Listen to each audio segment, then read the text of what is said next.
आप देख रहे हैं एनडीटीवी राजस्थान। मैं हूं मनीष शर्मा। आज इस विशेष प्रोग्राम में मेरे साथ एक ऐसी सियासी शख्सियत मौजूद होंगी जो बहुत कम समय में इन्होंने बड़ा मुकाम हासिल किया। राजस्थान से आते हैं और उन्हें मैं इंट्रोड्यूस कर रहा हूं। उससे पहले आपको बताता हूं कि बहुत कम लोग होते हैं सियासत में जो लक्ष्य लेकर चलते हैं उसे बहुत कम समय में हासिल कर लेते हैं। ऐसी वो शख्सियत इस वक्त हमारे साथ स्टूडियो में मौजूद हैं। नाम है राजकुमार रोत। नाम आपने बिल्कुल सुना होगा। विधायक रहे और अब दिल्ली पहुंच चुके हैं सांसद बनकर। मेरे साथ इस वक्त स्टूडियो में मौजूद है। सीधा रूबरू करा देता हूं। राजकुमार जी, बहुत स्वागत एनडीटीवी पर।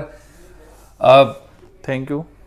राजस्थान में जो सफर शुरू हुआ आदिवासी हितों को लेकर के बांसवाड़ा इलाके से, और अब दिल्ली पहुंचे हैं आप, कितना फर्क लग रहा है राजस्थान के आदिवासी इलाके से और सीधा दिल्ली के जनपद और लटियन दिल्ली में, और वो भी ऊँट की सवारी से?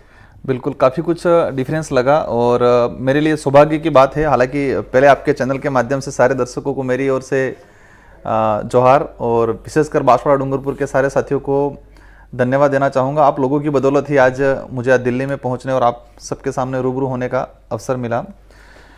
हमारा जो शुरुआती संघर्ष रहा, मतलब काफ़ी डिफ़िकल्ट रहा।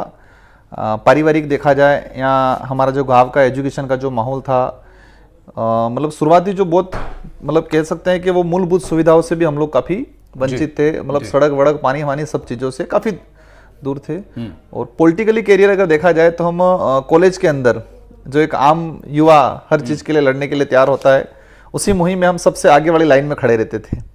हर बात को लेके, हर जगह अन्याय, कहीं पर भी अन्याय हुआ है तो स्टूडेंट विंग के साथ हम खड़े रहते थे, और इसी वजह से यूथ ने मुझे प्रेसिडेंट बनाया। जी, तो ये जो कॉलेज से सफ़र आपका शुरू हुआ, जिस तरह से आपने बताया, और अक्सर जब आज हम अगर आधुनिक दौर की बात करते हैं, आज जब दुनिया में बात हो रही है आर्टिफिशियल इंटेलिजेंस टेक्नोलॉजी स्टार्टअप की, कॉलेज में लड़के स्टार्टअप शुरू कर रहे हैं। आपने कॉलेज में पॉलिटिकल स्टार्टअप शुरू कर दिया। आपने एक अपना संगठन बनाया, भील आदिवासी संघर्ष, जो आपने खुद उसके आप छात्र संघ नेता भी रहे, और एक तरह से कहें कि सियासी स्टार्टअप आपने शुरू कर दिया आदिवासी इलाकों में।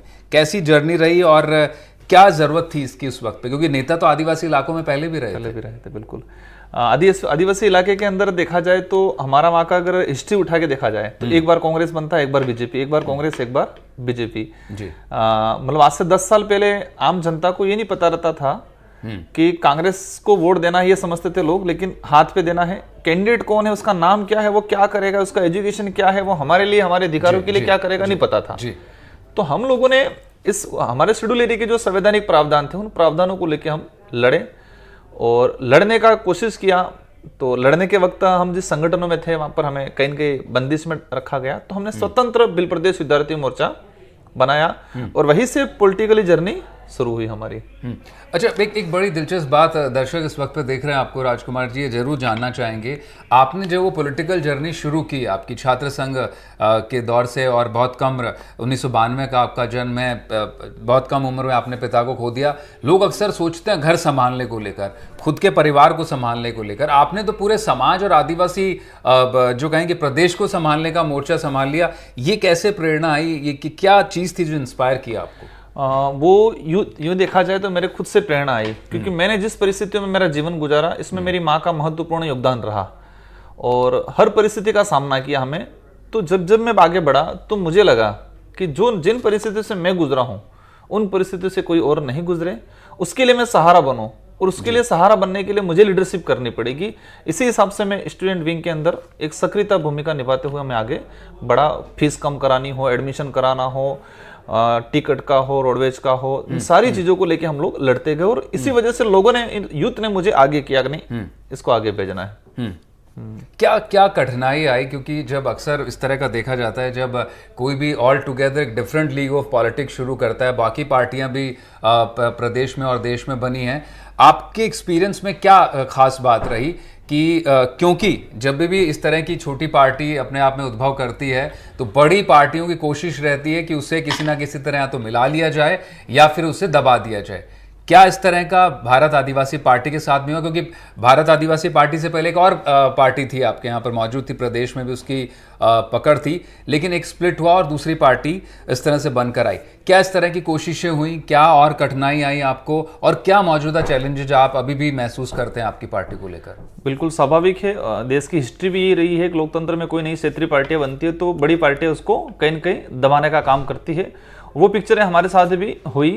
पिछली बार मैं राजस्थान विधानसभा का सदस्य था और उस समय बीटीपी से हम लोग आते थे, जो बीटीपी गुजरात से एज ए कंट्रोल के रूप में वहां से हम लोग कनेक्टेड थे।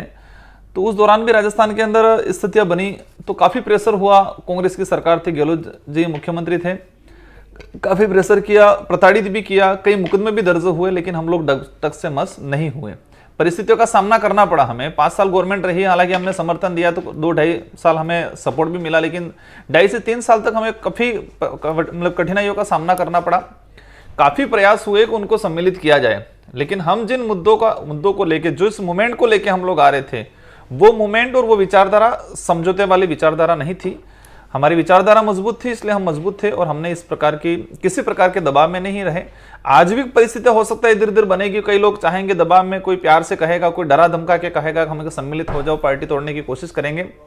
लेकिन जहां तक मैं मानता हूं कि इस कम उम्र में मुझे उस पार्टी ने, उस विचारधारा ने 2 बार विधायक बनाया और सांसद बना के भेजा है, इतना अवसर दिया है, उस क्षेत्र का प्रतिनिधित्व कर रहा हूं। सारे नेशनल राष्ट्रीय पार्टियों को त्याग कर, बड़े बड़े नेता थे वहां, उन सबको साइड में करके वहां की जनता ने, वहां के यूथ ने मेरे पे भरोसा किया है। तो मैं हर विपरीत परिस्थिति का सामना करने के लिए तैयार हूं, लेकिन इस विचारधारा, उस पार्टी से हम लोग कभी इधर इधर नहीं होने देंगे और न ही इस पार्टी को टूटने देंगे, न ही हमारे किसी साथी को इधर उधर जाने देंगे।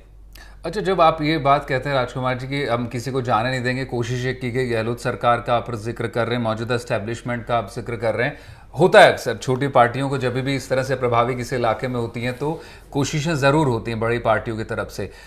लोकतंत्र में स्वाभाविक भी है कि हर आदमी को अपनी हक आवाज़ उठाने का और अपने हकूक़ की बात करने का, और उसी के तहत आप भी यहाँ तक पहुँचे।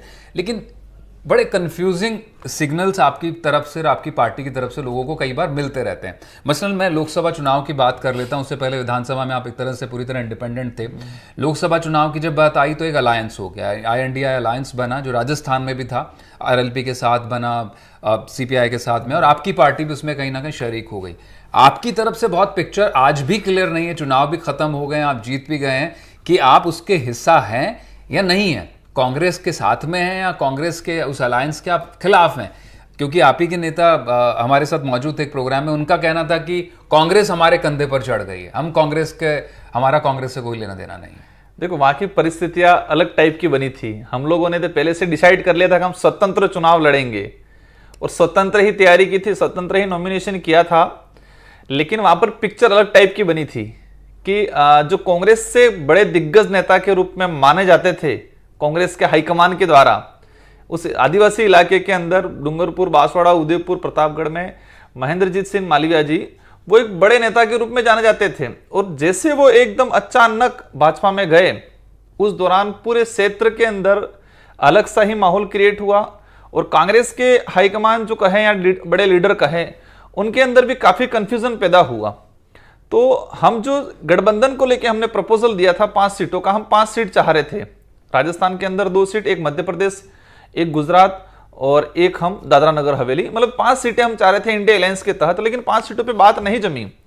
इसके दौरान उन्होंने उतार लिया, हमने भी उतार लिया। लेकिन बांसवाड़ा के अंदर जो परिस्थितियां बनी, कांग्रेस ने अपना कैंडिडेट खड़ा किया, कैंडिडेट ने नॉमिनेशन किया, लेकिन वही कैंडिडेट रात को पता चला कि वो तो भाजपा का कैंडिडेट था, महेंद्रजीत मालवीय का कैंडिडेट था। तो उसी दौरान हमने भी रिक्वेस्ट किया इंडिया अलायंस के साथियों से, हमारे प्रदेश अध्यक्ष गोविंद डोटासरा जी और रंधावा जी से, कि आप लोग अगर, हमने जब सरकार वाला इशू बन रहा था उस समय समर्थन दिया और आपको लगता है कि महेंद्रजीत मालवीय कांग्रेस को धोखा दे के गए, सबक सिखाना है, तो आप इसको छोड़ दो इंडिया अलायंस में। उस दौरान उन्होंने घोषणा की, लेकिन कांग्रेस का जो कैंडिडेट था उसने किसी प्रकार का फॉर्म विड्रॉल नहीं किया, उसने अपना काम किया। तो एक तरफ देखा जाए ये शायद पूरे देश का डिफरेंस अलायंस रहा। और हालांकि वहां पर भी कांग्रेस के अंदर 2 धड़े हो गए। एक धड़ा ने हमारे साथ दिया, उनका हम स्वागत और धन्यवाद देते हैं, और कुछ साथी एज ए भाजपा की ओर चले गए, कुछ साथी कांग्रेस का जो कैंडिडेट खड़ा था उसके साथ ही रहा। तो हमारी पिक्चर अभी जो वर्तमान में है कि इंडिया अलायंस जो बना था उस दौरान हमारी पार्टी का कहीं नाम नहीं था और अभी भी इंडिया अलायंस के अंदर हम नहीं है, लेकिन एज ए देखा जाए हम विपक्ष के रूप में भूमिका निभाएंगे। हम तो यही कहते हैं कि ना पक्ष में ना विपक्ष में, हम निष्पक्ष में खड़े रहेंगे। सरकार अच्छा काम करती है तो स्वागत करेंगे, और सरकार गलत काम करती है तो ऐसे विपक्ष के साथ मजबूती से खड़े रहेंगे। ठीक है, अब मतलब आपका कहना है कि निष्पक्ष आपकी भूमिका है। अब क्या इसी निष्पक्षता की वजह से आप सीएम भजनलाल से भी मिलते हैं, आप बीजेपी के नेताओं से भी मिलते हैं? लोग कहते हैं कि भाई कांग्रेस वाले कह रहे हैं कि कांग्रेस का फायदा उठाया, आप जीत के चले गए, 2.5 लाख वोटों के अंतर से बड़ा मार्जिन था, आपने वहां बीजेपी के नेताओं को हराया और फिर बीजेपी के साथ ही पींगे बढ़ा रहे हैं। देखो, मुख्यमंत्री जो होते हैं या पीएम होते हैं वो बनने के बाद किसी पार्टी विशेष के नहीं होते हैं। मेरा फर्ज बनता है मेरे निर्वाचन क्षेत्र की जनता के लिए मैं कुछ स्कीम ले जाऊं, और मैं एक प्रतिनिधित्व करता हूं, तो मुझे प्रधानमंत्री जी से मुलाकात करनी है, सबसे मुलाकात करनी है। तो भजनलाल जी से मेरी मुलाकात हुई। भजनलाल जी ने परसों देखे तो अशोक गहलोत जी से भी मुलाकात की थी, वो बीमार थे तो विचारधारा से साइड में हटके उन्होंने एक पर्सनल मुलाकात की थी। तो मैं भी मेरे वहाँ 3 विधायक हैं, मेरे क्षेत्र की डिमांडें हैं, उनको लेके हम समय समय पे मुख्यमंत्री और यहाँ से प्रधानमंत्री जी से भी मुलाकात करेंगे। उसमें आइडियोलॉजी का कोई ऐसा इशू नहीं है। हमारी आइडियोलॉजी हमारे साथ खड़ी है, हम अलग हैं। बीजेपी की आइडियोलॉजी है, जरूरत पड़ने पर उस आइडियोलॉजी से लड़ेंगे हम। और आज पीएम है, सीएम है, तो हमारा फर्ज बनता है हमारे क्षेत्र की बात यहाँ तक रखे। अब उन पे डिपेंड करता है कि वो काम करें या नहीं करें, लेकिन कल उठा के हमें ये नहीं लगना चाहिए, हम जनता को बताएंगे भाई इस बात को हमने प्रधानमंत्री जी मुख्यमंत्री जी तक रखा और उन्होंने काम नहीं किया, इसलिए हम मिलेंगे। आपने आइडियोलॉजी की बात की, मैं इस आइडियोलॉजी पर ही आ जाता हूँ। आप आदिवासी और भील हितों के साथ में राजनीति करने आए हैं, लेकिन एक बड़ा विरोधाभास इस लिहाज से देखने को मिलता है राजकुमार जी, जब आपने शपथ भी ली, अभी पार्लियामेंट में भी ली, और उससे पहले भी आपने ट्वीट किया अपनी जीत के बाद, आपने कहा कि ये मेरी जीत नहीं है, भील प्रदेश और लोकतंत्र की जीत है। बार बार आप पर ये आरोप लगते हैं, काफी लोग कहते हैं कि आप तो एक अलग तरह से सेपरेट प्रदेश की मांग कर रहे हैं और भील प्रदेश चाहते हैं, जो कि अपने आप में हिंदुस्तान के लिहाज से वो उस तरह से फिट नहीं बैठता है। ये इन आरोपों को कैसे आप काउंटर करेंगे? वाकई आपकी कोई मांग है कि भील प्रदेश आप अलग चाहते हैं? क्योंकि आप बार बार इस तरह के इशारे करते रहते हैं अपने बयानों के जरिए, या फिर जो ट्वीट भी आपने किया उसको लेकर फिर से एक बार बात उठ रही है। मेरी समझ के हिसाब से जो लोग कह रहे हैं कि आरोप लगा रहे हैं, आरोप लग रहे हैं, आरोप लगाने वाले जो हैं, आरोप शब्द भी सूट नहीं होता है उनके लिए, क्योंकि मेरी डिमांड है और डिमांड गलत हो तो आरोप माना जाता है। और ये डिमांड को लेके अगर हम हिस्ट्री में जाते हैं तो आपने देखा होगा मानगढ़ हत्याकांड हुआ था, गोविंद गुरु महाराज के नेतृत्व में 1500 आदिवासी मारे गए थे। इस इतिहास को समझना पड़ेगा। भील प्रदेश की जो मांग कर रहा हूं, ये मांग का आधार क्या है, इसकी हिस्ट्री क्या है? तो जो मानगढ़ हत्याकांड हुआ था उस दौरान 1500 आदिवासी मारे गए थे, लेकिन उसके इतिहास को आज चार लाइनों में सिमट दिया गया। उसके इतिहास को यह कहा जाता है कि गोविंद गुरु महाराज के नेतृत्व में भक्ति आंदोलन हो रहा था और अंग्रेजों ने गोलियां चलाई और 1500 आदिवासी मारे गए। देश के किसी भी कोने में यह इतिहास नहीं मिलेगा कि भक्ति करने से अंग्रेजों ने गोलियां चलाई। इस इतिहास को तोड़ मरोड़ के परोसा गया है। वास्तविक इतिहास यह है कि उस दौरान ही गोविंद गुरु महाराज ने के नेतृत्व में सारे भील समुदाय ने अंग्रेजों से डिमांड की थी कि हमारा अलग भील प्रांत चाहिए। तो ये जो भील प्रदेश की जो डिमांड है आजादी से पहले से चली आ रही है। ऐसा नहीं है कि राजकुमार होते हैं भारत आदिवासी पार्टी हम लोगों ने इस डिमांड को नहीं क्रिएट किया, ऐसा नहीं है। सच्चाई है, जरूरत है, क्योंकि भील ट्राइब इलाका जो था आज मध्य प्रदेश में डिवाइडेशन हो गया, महाराष्ट्र में हो गया, गुजरात में हो गया और राजस्थान में हो गया। ये भौगोलिक दृष्टि से भी सारा एक था, रहन सहन रीति रिवाज भी कहीं न कहीं ज्वाइंट में था, और खान पान हर प्रकार से एक ज्वाइंट था। उसको इस ज्वाइंट कम्युनिटी को, ज्वाइंट भौगोलिक कल्चर को 4 स्टेटों में डिवाइडेशन कर दिया। उसका नुकसान ये हुआ है कि हमारे लोग राजधानी से दूर रहे, कहीं न कहीं गवर्नमेंट का ध्यान नहीं रहा। और एक बड़े इशू पे आपका ध्यान आकर्षण कराना चाहूंगा। अगर देश के अंदर कुपोषण का आंकड़ा उठाएंगे, मेरी जानकारी में जो आया है, कुपोषण, अति कुपोषण अगर मिलेगा तो मध्य प्रदेश के झाबुआ में, आपका गुजरात का ये दाहोद, ये वाला इलाका में, मतलब जो बिलपट्टी इलाका है, जो बिल प्रदेश की जो डिमांड कर रहे हैं, चारों स्टेटों का अगर डाटा निकाल के देखेंगे कुपोषण, तो हम जो बिल पट्टी की डिमांड कर रहे हैं उसी इलाके से कुपोषण का सबसे अधिक आंकड़ा आएगा। तो ये फिक्स है कि इस कम्युनिटी को 4 भागों में डिवाइडेशन करने से आज ये परिणाम के रूप में ये है कि कुपोषण, अति कुपोषण हाईएस्ट वहाँ हैं। नहीं, लेकिन अगर जब आप कुपोषण की बात कर रहे हैं तो सिर्फ कुपोषण एक वजह नहीं हो सकता किसी प्रदेश की अलग से मांग करने को, राजकुमार जी, क्योंकि जब आप आदिवासियों की बात करते हैं तो देश भर के प्रदेशों में आदिवासी हैं। फिर बात ये उठेगी कि हर आदिवासी एक एक अलग अलग प्रदेश बना दिया जाए। आप एक कुपोषण को लेकर या पिछड़ेपन को लेकर अपने आप में मांग जायज़ हो सकती है कि जो अभी तक नेतृत्व वहाँ से रहा, उतने प्रयास नहीं किए गए, सरकारों ने अब तक वहाँ मेल न्यूट्रिशन एलिमिनेट नहीं कर पाई। वो एक बड़ा सवाल सरकारों पर है जो बना है। लेकिन अब आप बड़े नुमाइंदे हैं, अब आप देश की संसद में बैठेंगे, आपके हाथ में ताकत होगी, आपके हाथ में देश की संसद में सवाल पूछने की होगी, आप नीति निर्माण में सहयोगी होंगे, तो उसके जरिए आपको नहीं लगता कि आप बड़ी भूमिका निभा पाएंगे? क्योंकि ये बड़ा पॉलिटिकल हो जाता है कि मैं एक अलग प्रदेश बनवाने की मांग करते रहूंगा। नहीं, देखो, ये मेरे उस कम्युनिटी के लोगों के हार्ट से जुड़ा हुआ मुद्दा है। हिस्ट्री से, हिस्ट्रिकल अगर देखा जाए तो गोविंद गुरु महाराज एक आस्था से जुड़ा हुआ है। 15 से आदिवासी जो शहीद हुए उन शहीदों से जुड़ा हुआ है। भौगोलिक कल्चर, भौगोलिक आधार पे भी डिमांड है। मैंने कुपोषण एक उदाहरण सिंपल सा बताया था। हम एजुकेशन का देखेंगे, डेवलप का देखेंगे, हर तरफ से देखेंगे तो ये चीजें सामने आएगी कि इस भील प्रांत की जो इलाका था, जिसको हम भील पट्टी या भील प्रदेश के रूप में आज मानते हैं, ये सबसे ज्यादा अगर शोषित पीड़ित रहा है और साथ ही विकास से दूर रहा है तो ये रहा है। अगर भील स्टेट बनता है तो कहीं न कहीं डेवलप, और जो मिनरल्स चारों स्टेट के लोग उस इलाके में जाके मतलब अति दोहन कर रहे हैं, वो दोहन भी कहीं न कहीं रुकेगा। बांसवाड़ा में तो बड़ी सोने की खदान मिली। अब मैं उसी लाइन पे आना चाहूंगा। सोने की खदान मिली, एक्सेप्ट, सब खुश हैं, लेकिन उस जगह पे जो रह रहा आदिवासी आज दुखी, आज नींद नहीं निकाल पा रहा है, सो नहीं पा रहा है वो आदमी, क्योंकि उसको पता है कि उस जमीन का पट्टा मुझे नहीं मिला है और ये जमीन सरकार इसको अनलीगल कहेगी, उसका आशियाना उजड़ जाएगा। ऐसे कई परिवार हैं, लगभग 15 से 16 गांव प्रभावित हो रहे हैं, और उन गांवों की अगर संख्या काउंट करेंगे हम तो 10 से 15 हजार लोग प्रभावित हो रहे हैं। अब ऐसे मामले में गवर्नमेंट ने ध्यान नहीं देती। गवर्नमेंट कहेगी आप तो अतिक्रमण में हो, उसको हटाओ, लेकिन वो आदिवासी आजादी से पहले उस जमीन पे बैठा हुआ है, जिस जमीन में सोने की खान आपको आज दिख रही है, तो उसका क्या गुनाह है? उसको लेके ध्यान नहीं दिया। इसके मतलब क्लियर है कि कहीं के गवर्नमेंट का फेलियर रहा है। तो जो इस तरह से एक वो जन जंगल जमीन की जो बात अक्सर आदिवासियों के हितों को लेकर रही, वो वही बात आप कमोबेश कर रहे हैं। लेकिन आप अब संसद में हैं तो क्या माना जाए कि अब राजकुमार रुत यहाँ पर भी अलग से भील प्रदेश की मांग की संसद के पटल पर भी देखने को मिलेगी? देखो, मेरी आइडियोलॉजी से जुड़ा हुआ है और वहाँ के लोगों की भावना से जुड़ा हुआ है। और ऐतिहासिक पृष्ठभूमि से, मैंने वही चीज कहा, ऐतिहासिक पृष्ठभूमि से वर्तमान परिस्थिति, वर्तमान मांग के आधार पे, कल्चर के आधार पे, वहाँ की बोली भाषा के आधार पे एक फिजिबल बनता है ये डिमांड, तो ये डिमांड मेरी जारी रहेगी। नहीं, आपको क्यों नहीं लगता कि आदिवासी, जिस तरह से आप आज जो करीब 550 सांसदों के साथ आप संसद में बैठे हैं, लोकसभा में बैठे हैं, तो उसी इंक्लूसिविटी के साथ, उसी समावेशिता के साथ में आदिवासी भी समाज में रह सकते हैं, राजस्थान में रह सकते हैं? नहीं, देखो, रहने का कोई दिक्कत नहीं, रह रहे हैं, आज आजादी के बाद से रह ही रहे हैं, बिल्कुल। लेकिन कई न कई डेवलप के मामले में हमारा इलाके को अछूत रखा गया है।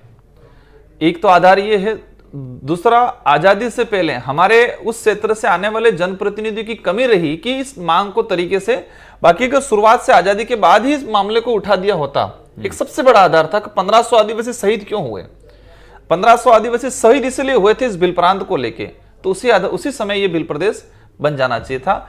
हम ये नहीं कह रहे हमारे उस इलाके में अन्य कम्युनिटी के लोग भी रहते हैं, वो हमारे भाई हैं, आज मुझे वोट दिया कई लोगों ने मुझे, हम सबको साथ में लेके चलना चाह रहे हैं। ऐसा नहीं है कि ओनली फॉर भील ही रहेंगे, ये एक पॉलिटिकल एजेंडा विरोधी पार्टियां माहौल बनाती है। हम सभी लोगों को साथ में विश्वास में लेके ये काम करना चाहेंगे और कराएंगे आने वाले समय में।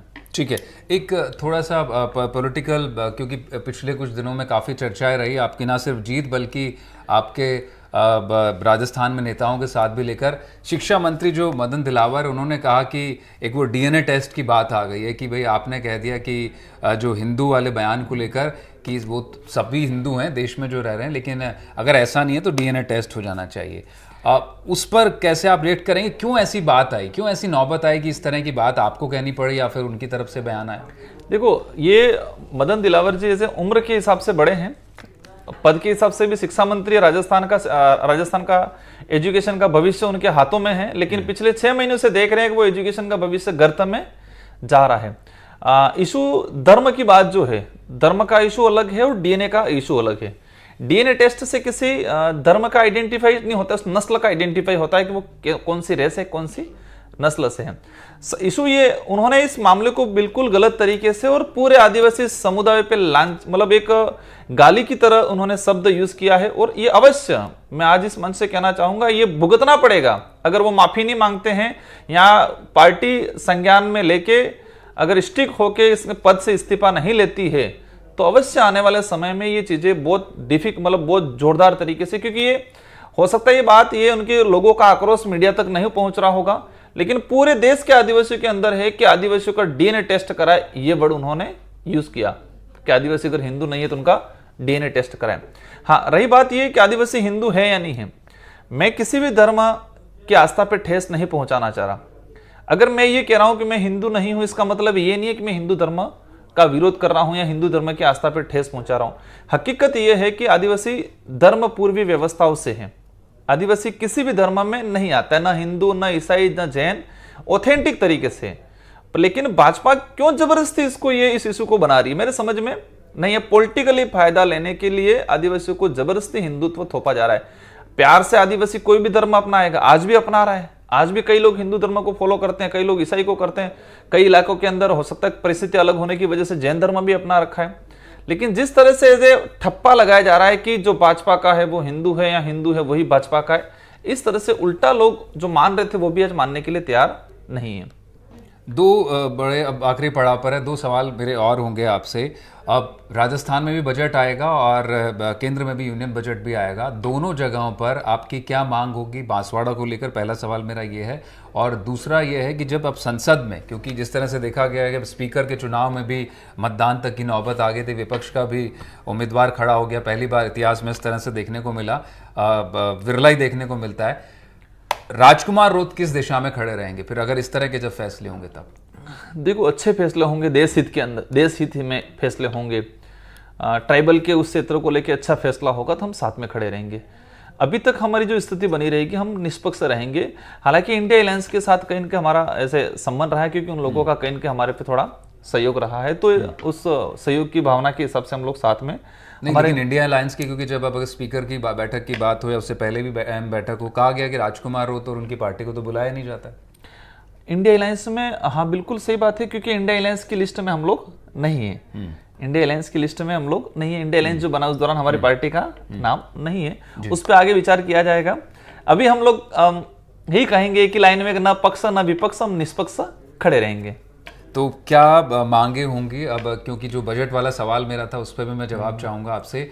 केंद्र में भी बजट आएगा और राजस्थान में बजट आने वाला है अगले महीने। क्या मेजर आप जो चाहते हैं लोकेशंस हो आपके इलाकों के लिए?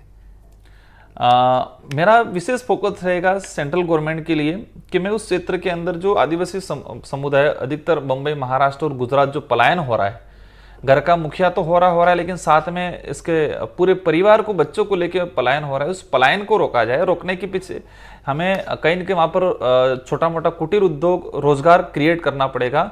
तो मेरा फोकस रहेगा उस पर, कुटीर उद्योग को, रोजगार को लेकर कोई काम करें।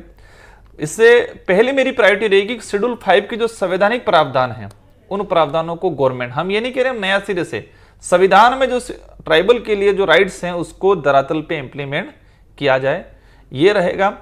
इसके अलावा वहां पर एजुकेशन की सबसे बड़ी समस्या है। आज भी कई गांवों में ऐसी स्थिति है कि 5वीं 6ठी पढ़ने के बाद बच्चा स्कूल छोड़ रहा है। इसलिए छोड़ रहा है कि भौगोलिक क्षेत्र ऐसा है, स्कूल दूर है या परिवार की स्थिति ठीक नहीं है। तो इस पे हम फोकस करेंगे, एजुकेशन को लेके बेस्ट पॉलिसी लाए, हम प्रपोजल बना के भेजेंगे सेंट्रल गवर्नमेंट को कि ट्राइबल इलाके के लिए या तो विधानसभा वाइज नवोदय खोला जाए, अलग से एकलव्य मॉडल अतिरिक्त और खोला जाए, खोल ही रहे हैं लेकिन उसको और अतिरिक्त खोला जाए। इस तरह से हम लोग काम करेंगे।